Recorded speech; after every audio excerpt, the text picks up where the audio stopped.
Abrimos nuestra sección de actualidad con unos hombres que se juegan la vida en el mar a cambio de dinero fácil. Son los lancheros gallegos que transportan la droga y que son expertos a la hora de desempeñar esta labor porque conocen perfectamente las rías por las que navegan. Hoy nuestro equipo de investigación va a ser testigo en primera persona de la caza del narco.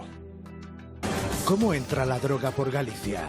¿Cuáles son las rutas del narcotráfico? Ten en cuenta que estamos hablando aquí de millones y millones de kilómetros cuadrados, miles y miles de kilómetros cuadrados, en que es difícil localizar un objetivo que, aparte, lo digo, desde el aire es muy difícil ver que lleve o no lleve nada. Acompañados por el juez Taín, descubriremos cómo dieron caza a los lancheros de la droga. Mirad el detallito que está ahí colocado, es una cámara de vigilancia. Tenían que llevar la mercancía adelante porque si desarrollan muchísima velocidad pueden incluso dar la vuelta.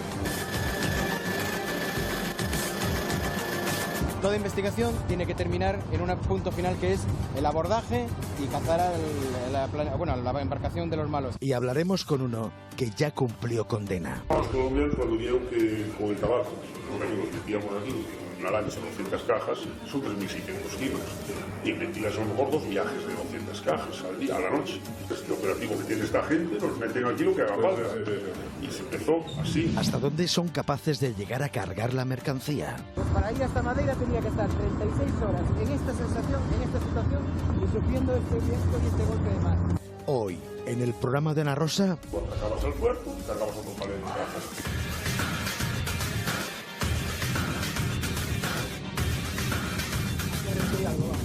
a la caza del narco. 3 grandes rutas. La del norte, ruta habitual de los veleros que siguen corrientes. La ruta africana, que sube rumbo norte siguiendo el tráfico de los mercantes, o bien vía terrestre para derivar la mercancía al Mediterráneo. O la ruta clásica, la gallega. En la base de aduanas de A Coruña llevan años vigilando estas rutas. Investigan desde tierra y los controlan en el mar.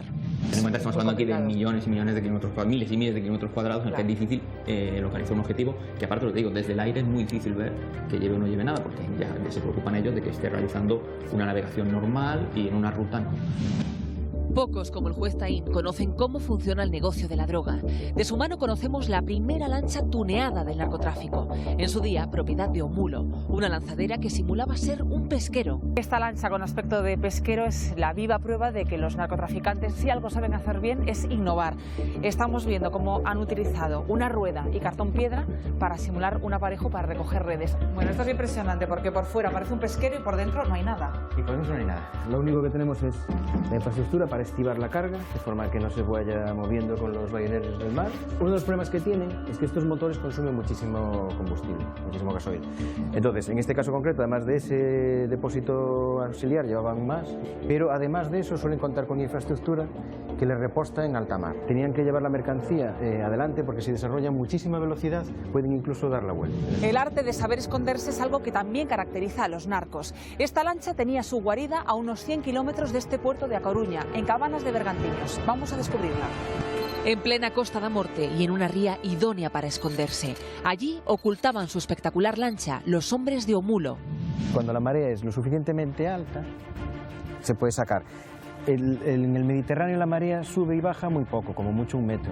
En el Atlántico, dado que es más alto y el efecto de la luna es mucho más potente, pues puede subir entre 3 metros, 4 metros. Es decir, date cuenta que puede llegar el agua hasta esa altura. Se ve la marca perfectamente. Se ve la marca de donde puede llegar el agua. Vale, imaginaos desde donde está ahora hasta que llegue todo eso.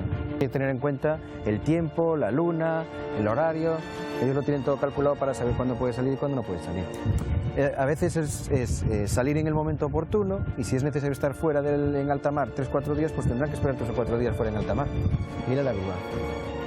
Mirad qué tipo de grúa tienen que utilizar. Mirad el detallito que está ahí colocado a la derecha, ¿no veis lo que está colocado en la pared? Es una cámara de vigilancia. Las rías y sus recovecos son perfectas para alijar, pero en aduanas saben bien que los mecanismos han cambiado mucho. Son imágenes de un gancho ciego. Dentro de este container que portaba atún en aceite de oliva se escondían kilos de cocaína. Es la otra gran vía de entrada de droga. Mediante la asistencia de personal implicado en el puerto de origen y en el puerto de destino, le meten, sin que él se entere, se introduce en su contenedor una bolsa con 200 kilos de cocaína. Encontrar droga en un container o en mitad del Atlántico es buscar una aguja en un pajar. La investigación en tierra es imprescindible. Oubiña siempre ha dicho que el que lleva el veneno del narcotráfico en la sangre lo lleva de por vida, y las rías gallegas saben mucho de ese veneno. Los agentes de aduanas de la base de Vilagarcía han realizado abordajes de película, seguimientos y persecuciones imborrables para estos viejos marinos. Se busca la aduana por la costa, echan unas cuantas millas, necesitas una posta, la 55 cerca te acecha, tienes un lastre, cuánta mercancía entra en barco de arrastre. Los colombianos cuando vieron que con el tabaco, nos metíamos aquí, una lancha de 200 cajas, son 3.600 kilos. Y metías a lo mejor 2 viajes de 200 cajas al día, a la noche. Este operativo que tiene esta gente, nos meten aquí lo que haga falta. Y se empezó así. Agua, escápate que vienen los civiles, míralo, vienen por detrás que te persiguen. Hablo de los miles de paquetes que están escondidos. Los terroristas tenían 10 veces superior a ellos. Ellos tenían un RR4, un Land Rover, y nosotros ya 124. Ya. Desde aquella época, con motores de gasolina, y ellos tenían un motor a gasoil intraborda, con 5 motores por la borda. Entonces tenía una lancha con un motor de 275 caballos, y ellos tenían la marina era un motor a gasoil. Esta es la potencia. Madre mía. ¿Qué potencia tiene cada...? Lleva 1.300 caballos. 1.300 caballos. Me imagino que esto vuela. Esto no vuela todavía tanto como es. ¿Cuánto es lo O máximo? casi. 47, no. 49. 49. Vamos a comprobarlo, ¿no? Sí, venga.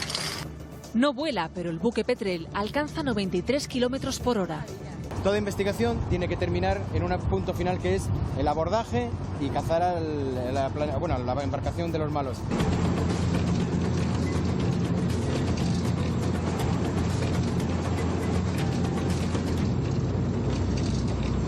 ¿Sabes que antes había 30, 40 lanchas ya para los puertos?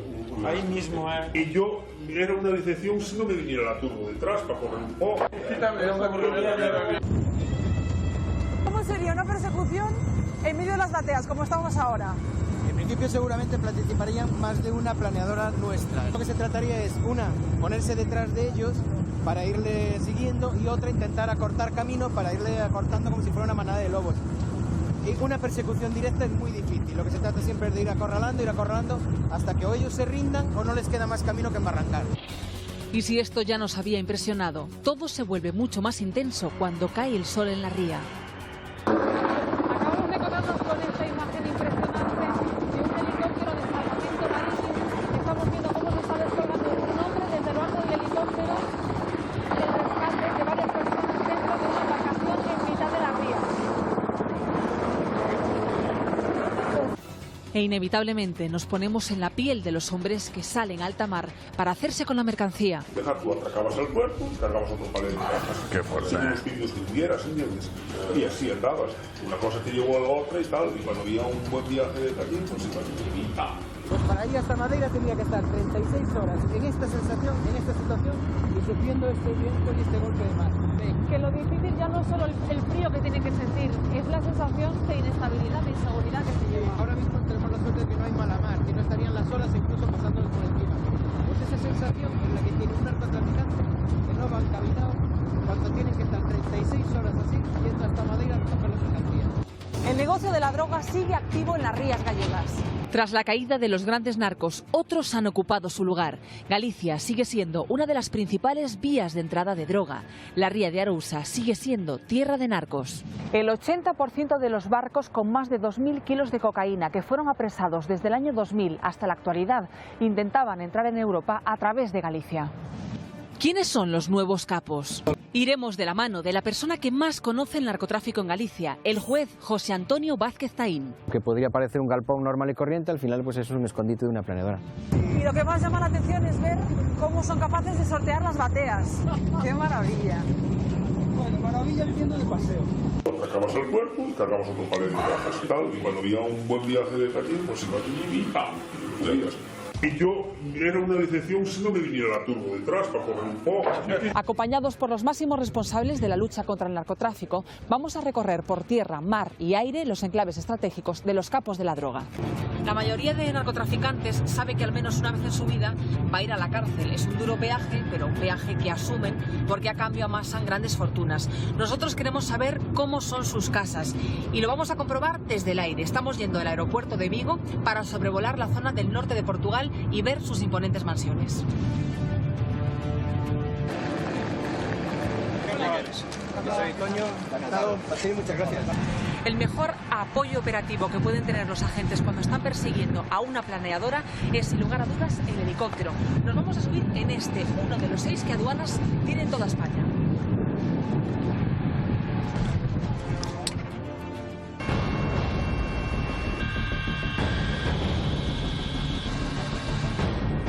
Estamos sobrevolando Portugal, concretamente la zona en la que se encuentra la casa de Marcial Dorado. Tras unos 20 minutos de vuelo, dejando atrás las Bateas y las Islas Cíes, la finca do Feital se impone en la panorámica. 10 hectáreas de viñedo en un anfiteatro natural, presididos por una casa señorial del siglo XVIII. Ahora es su hijo quien comercializa el preciado albariño, que nace a estas orillas del Miño.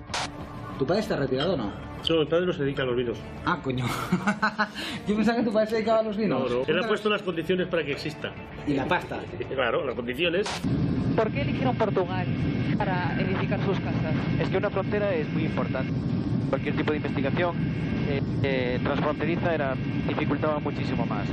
Y luego después porque en Portugal estaba Madeira, que era un semiparaíso fiscal, cuya entidades bancarias les permitían mucha flexibilidad. No es su única propiedad. Esta es su otra mansión, ubicada en la isla de Arousa. Piscina, cancha de tenis, un flamante torreón y unas espectaculares vistas de la ría. Los herederos de Ubiña continúan disfrutando de la casa de Alaxe, 660 metros cuadrados de vivienda principal. Sin duda, una casa ostentosa, pero nada comparada con el Pazo Bayón, actualmente propiedad de una empresa vinícola. Y es que lo más duro para un narco no es la prisión, sino que les arrebaten sus fortunas. Ocultarlos es otra de sus grandes preocupaciones, complejos entramados societarios que hacen muy difícil dar con sus nombres. Son los 4 grandes narcotraficantes gallegos. Marcial Dorado, Sito Miñanco, Manuel Charlín, Laureano Ubiña. Toneladas de cocaína entraban al continente europeo a través de las rías gallegas. Nos desplazamos hasta la zona cero de narcotráfico con una pregunta. 25 años después, ¿quién controla el negocio? ¿Quiénes son los nuevos capos de la droga?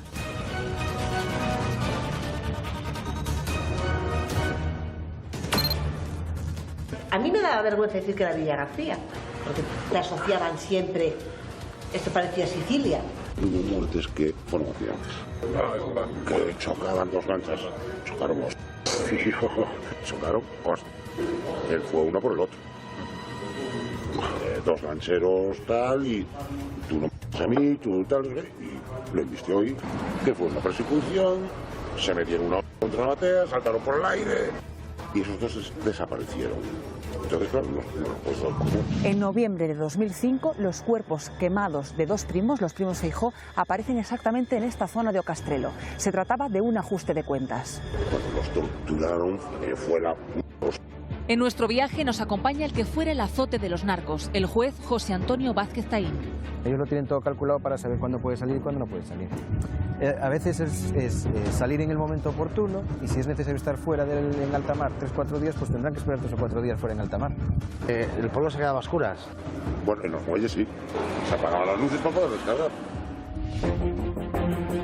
Son las 8 de la mañana, hemos quedado con agentes del Greco que nos han pedido discreción. Han preferido no quedar en Villa García, sino en un punto de la AP9, en una gasolinera concretamente, así que vamos para allá.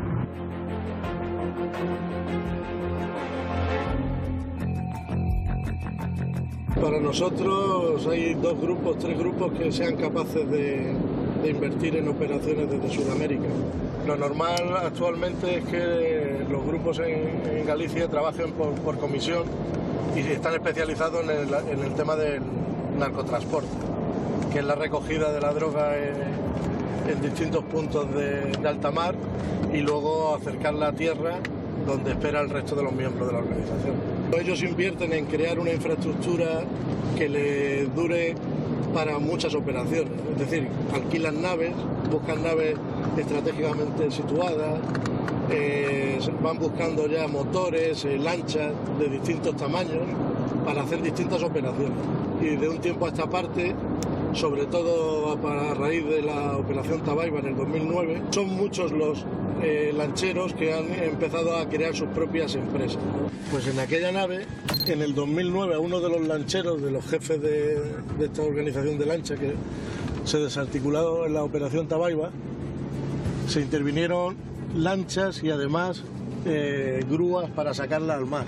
Los narcotransportistas, ellos son los nuevos reyes de la ría. El narcotraficante es el rey del blanqueo. El narcotraficante es aquel que inventa, que innova. La fase primigenia es crea una sociedad pantalla y a partir de ahí ella es la que va a ir moviendo todo el dinero a través de sociedades interpuestas por todo el mundo. Porque ahí normalmente cuando trinco bloqueo todo. Bloqueo cuentas corrientes y embargo preventivo. Bloqueo cuentas corrientes y embargo preventivo de todos sus bienes. Que sepamos.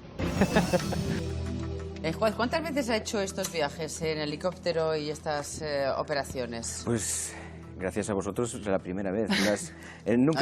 Cuando estaba de... Cuando estaba de juez nunca tenía tiempo. La verdad es que he corrido mucho en coche y he hecho muchos registros, pero la oportunidad de disfrutar desde el aire de una visita de placer no tuve nunca la oportunidad. Es muy complicado, son meses y meses en los que muchas veces las horas no llegan, las noches se hacen cortas y estás resolviendo muchísimas... ¿Ha cambiado mucho en Galicia el negocio de la droga? No, el negocio sigue siendo exactamente igual, es decir, lo único que ha habido es una evolución desde una primera fase de grandes narcos que compraban los cargamentos, los vendían y hacían como una especie de sociedades intermedias, a simplemente especializarse. Vamos a ser transportistas, vamos a llevar una comisión por el transporte y nos vamos a limitar a eso. La razón es muy lógica, se robaron muchos cargamentos, se estafó mucho a los narcotraficantes de origen, tanto a los colombianos como a los marroquíes. Y le disteis muchos golpes, y no seas modesto también, porque... Y eso hizo que hubo, bueno, pues bastantes ajustes de cuentas, ahí hablaron de algunos, hubo ajustes de cuentas porque realmente se consideró que los sudamericanos o los marroquíes eran inferiores y al final se vio que no, es decir, tuvieron que pasar por la... Ahora mismo lo que hay es una especialización, transporte, introducción, almacenamiento y entrega, y es por eso por lo que cobran entre el 25 y el 31% del valor de la droga, echen cuentas de lo que es meter... ¿Y el dinero qué hacen con él? El dinero entra en circuitos. Yo recuerdo una operación hicimos con una empresa, no voy a decir el banco porque tuvimos que detener a toda la cúpula directiva y de todo el banco. A todo el banco. Y todo el banco. Esa operación de una banca privada en concreto, esa operación trabajamos mano a mano con el fiscal federal de Suiza, el que nos colaboró en esa operación, estuvo en Villa García trabajando allí. Y nos explicó una cosa en la que discrepo un poco con el anterior comentario. Él nos decía, el problema es que el cauce por el que blanquean el dinero los narcotraficantes es el mismo por el que blanquean el dinero los políticos corruptos, los defraudadores fiscales, los paraísos fiscales. Los paraísos fiscales. Es decir, ha habido una evolución desde el testaferro puro y duro a la sociedad anónima, a la sociedad en Panamá. Marcial Dorado, me acuerdo en esa investigación ya aparecían sociedades en Panamá, esto no es nuevo. Imagínense, si solo cae el cuarto despacho de abogados por orden de importancia en Panamá, ¿qué ocurriría si cayeran los tres primeros? O si cayeran las sociedades o los despachos de abogados de Gibraltar o todo esto. Entonces, al ser los cauces los mismos, nos encontramos con una serie de hándicaps que tenemos ahí, es el hecho de que hay callos que se pueden pisar y entonces es más dificultoso. Pero lo que se ha ido es una evolución a la investigación pues, de nuevas formas de blanqueo, como son desde el Bitcoin a la banca digital, a los paraísos fiscales. Ellos han evolucionado con los tiempos como una evolución natural, ¿no? Bueno, nos queda mucho más reportaje, mañana seguiremos viéndolo. Patricia, sí. Este reportaje, le vamos a agradecer a Juez Taín que nos haya guiado por su tierra y la que qué conoce también. Galicia. Y este tema que conoce también porque estuvo involucrado como juez y desarticuló de las grandes operaciones. Es que no le gusta decirlo, pero en Villa García le llaman el Robin Hood gallego. ¿El Robin Hood gallego? Sí. ¿Es verdad? No, lo que pasa es que yo soy bastante campechano en el sentido de que me gusta ir por la calle y saludar a la gente y entonces por eso me tienen cariño. Yo no creo que... Intentaron matarle. Bueno. Pero tampoco lo va a contar, claro. No. Bueno, pero hay sentencia Antonio, y todo. estamos hablando de dinero fácil, pero ¿cuánto pueden llegar a ganar estos lancheros por uno de estos transportes? Pues buenos días, Joaquín, buenos días a todos. Depende de la carga, depende de la mercancía y depende de dónde esté el buque nodriza, ¿no? Hasta donde tenga que recorrer de nudos esa lancha para cargarlo todo. Pero por darte una cifra te digo que como mínimo se ganan unos 10.000 euros por viaje.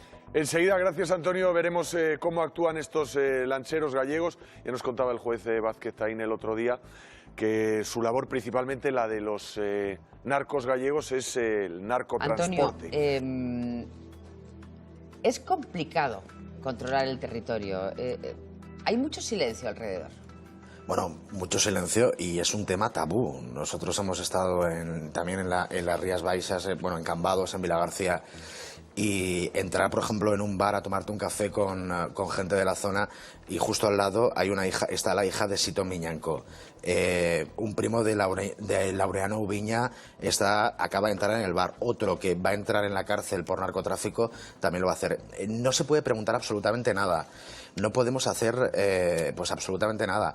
Sí que es cierto que, y es complicado, o sea, en los lancheros ha habido muertes, ¿no? Se juegan la vida no solo cuando van a por la droga, sino que entre ellos mismos, entre los narcotransportistas, ha habido muertes. Una lancha contra otra, nos contaban, chocaron en alta mar y salieron despedidas, ¿no? Y esos narcotraficantes cayeron al mar y están desaparecidos. No se pueden dar por muertos porque no han muerto, pero sí que es un tema muy complicado en Galicia. Bueno, porque ahora lo que contabais en este reportaje es que prácticamente a lo que se están dedicando en Galicia es al transporte nada más, ¿no? Sí. Lo que hacen los colombianos, las organizaciones no compran directamente la droga. O sea, lo que hacen es contactar con el colombiano y lo que hacen es traerla a España, introducirla en Europa.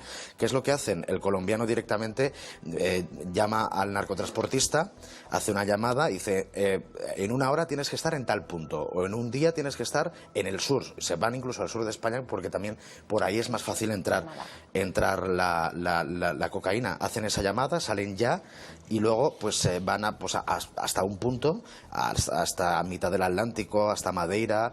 Y ahí es donde se produce ahí cogen la droga. El transbordo, sí, desde un buque nodriza, ¿verdad, Antonio? Claro, cogen la droga y luego te llaman para decirle, tenéis que llevarla a Vilagarcía, a Cambados o a este punto de la ría de Arousa, ¿no? Todo está perfectamente controlado. Pero, Antonio, ahora el negocio, sobre todo de la cocaína, ya no lo llevan tanto los colombianos como los mexicanos, ¿no?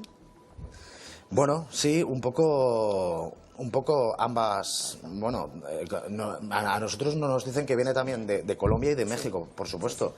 Y de Venezuela, y aquí. también en muchos casos. Pasa que los cárteles mexicanos controlan más el tráfico que va hacia Estados Unidos y los cárteles colombianos. Y a Holanda también muchísimo, están metiendo muchísima cocaína por Holanda. El otro día me contaba la policía que es una de las vías que ahora mismo están prestándole al margen, además de todas estas que están contándonos, la vía holandesa, porque resulta que se han dado cuenta que está la cocaína, el kilo, a 20.000 euros. ¿Eso qué quiere decir? El precio es muchísimo más bajo que en España. ¿Eso qué quiere decir? Que están metiendo muchísima droga, muchísima cocaína por los puertos holandeses.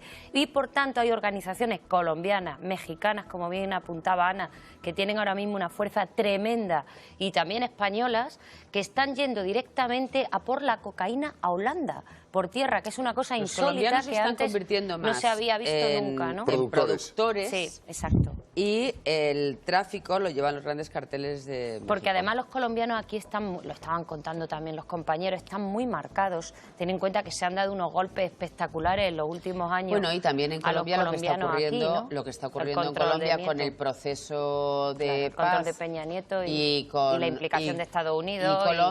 Y Colombia con una democracia estable, ahora en proceso de paz, se está trasladando mucho porque tienen mucho más control allí. Pero fíjate, siempre van a buscar rutas alternativas, decía Cruz, la ruta holandesa. Primero fue la de las Azores o la ruta gallega. Después buscaron esa ruta por la costa occidental de África, desde Senegal, subiendo Mauritania, el Sáhara y Marruecos hasta Europa. Y ahora esta cuarta ruta, que es la ruta fijaros a través de Ámsterdam. Fijaros si es complicado lo de la droga, que yo he dado conferencias en Colombia, invitado por ONGs, Tú eres un y cuando he dado la conferencia al salir, alguien me ha dicho, esta conferencia de esta ONG se la ha pagado a usted el narco.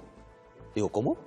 Es decir, el narco colombiano blanquea el dinero haciendo ONGs que luchan contra la droga. Sí.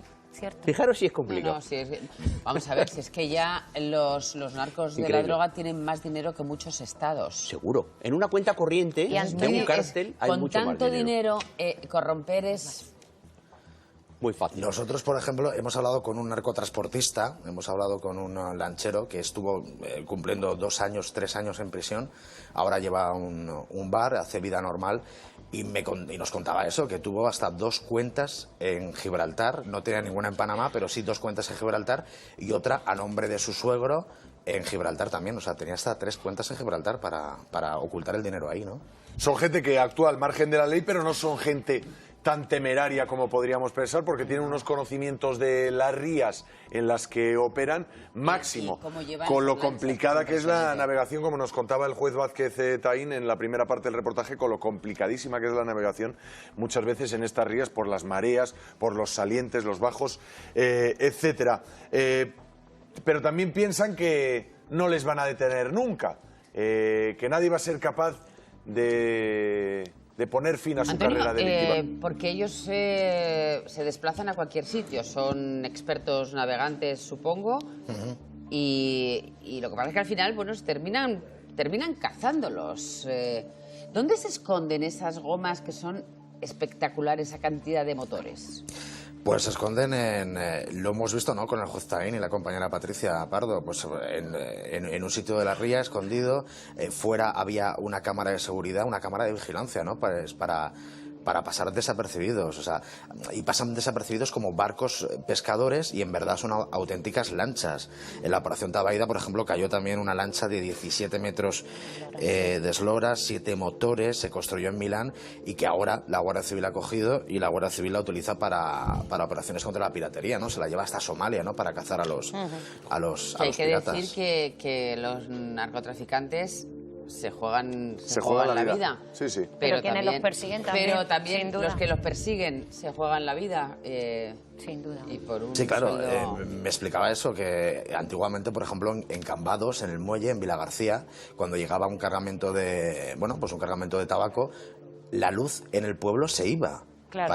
Para que pudiese entrar perfectamente esa lancha y para que pudiesen descargar. Y antiguamente a los niños pequeños, y en Cambados lo saben perfectamente, pues les llamaban para ayudar a descargar y les daban 500 pesetas de las de antes descargando una caja de tabaco.